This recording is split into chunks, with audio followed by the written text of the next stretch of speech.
देखो जितेबले भारत वर्षर संविधान को तत्कालीन कांग्रेस नेत्री संपूर्ण रूपे ध्वस्त करके निज कबलित करने को चेष्टा करते भारत वर्षर इतिहास रे गणतांत्रिक इतिहास रे गोटे कला दिन चली से समय रे जो माने लड़े करथिले जो माने से समय रे कारावरण करथिले जो माने सेतेबेले आजिर जो संविधान को लेकिन आम सम्मान करुचे से संविधान को बंचेबारे जो मानकर भूमिका थिला सेमानंकु सम्मान दिया जाऊ सेमानंकु विभिन्न जो कथा अच्छी तांको रेकग्निशन दिया जाऊ तांको सम्मान दिया जाऊ ए प्रक्रिया पई दीर्घ दिन धरिकी लोकतंत्र सेनानी संघ हिसाब रे सेमानंकर दाबी थिला वर्ष वर्ष धरिकी से दाबी सरकार पाखे उपस्थापन करुले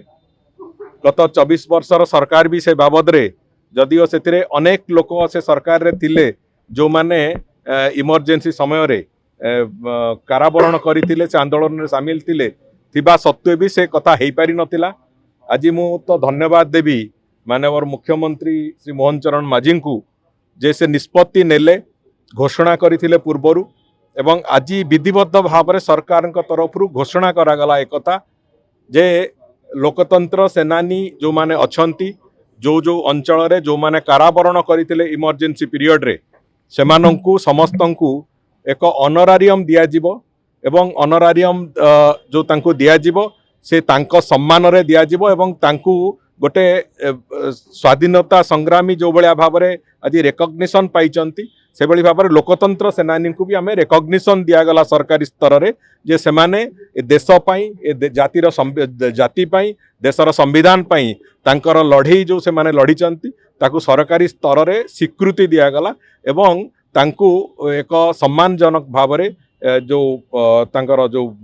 एक सम्मान निधि तांक मानक उद्देश्य रे से कथा भी आज मुख्यमंत्री घोषणा करिसंती। निश्चित भाव रे आजिर दिन ओडिशा इतिहास रे एक ऐतिहासिक दिन होइक रहिबो मु भाबुची कहले अत्युक्ति होबो नै।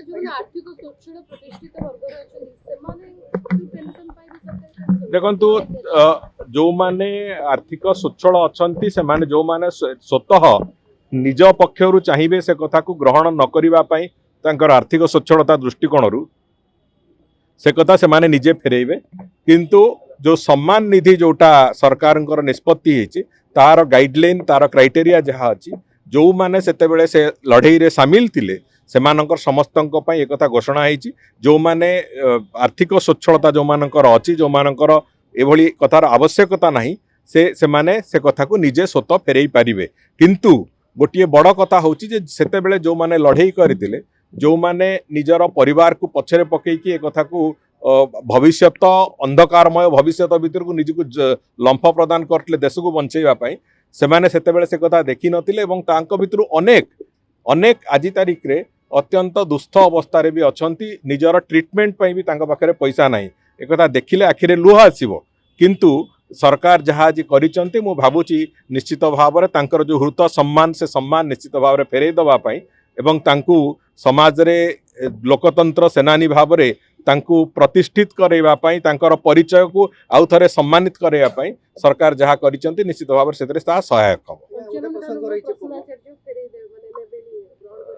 मु सेई कथा कहली जो माने आर्थिक स्वच्छलता जो मानकर अछि से माने जो माने फेरैबा को चाहिबे कथा जे आमे सम्मान ग्रहण करिवु किंतु सम्मान निधि ग्रहण करिवु नाही से माने को निश्चित भाव रे से माने चाहिले से कथा करि पारिबे।